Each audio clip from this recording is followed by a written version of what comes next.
The key to understanding influential points lies in the definition of the least squares regression line. The LSR line generally minimizes the residuals by determining the line that will accomplish this. Consider this scatter plot. Most of us can visualize the line of best fit, the LSR line, through the data that balances the residuals. But what if we added point A? The current line would no longer be the LSR line because there's now a huge residual created by this point. The mathematics in determining the new LSR line is similar to what we're about to do. Visually, we can tip and move the line until we see that residuals are balanced by their squares.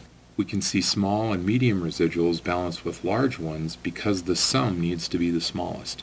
There, this will be close to what the formula would calculate as the new least squares regression line. We can see that the slope of the original LSR line has changed significantly with the addition of this outlier. But what if we return to the original scatter plot and added point B to the data?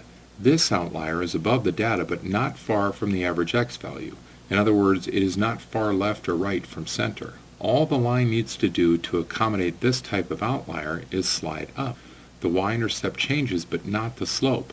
The line is nearly parallel to what it was before. For an outlier to be considered an influential point, it must have a significant impact on the slope of the regression line. This outlier did not affect slope significantly, thus it is not influential. It is only an outlier in the y direction. But the first point, which is an outlier in both the y and x direction, affected the slope significantly and is therefore an influential point. Which points, if added to the original data set, are influential points? Point C forces the line to tip to accommodate residuals and is thus influential. But point D is a non-influential outlier. The line merely slides down, preserving its slope to minimize the residuals.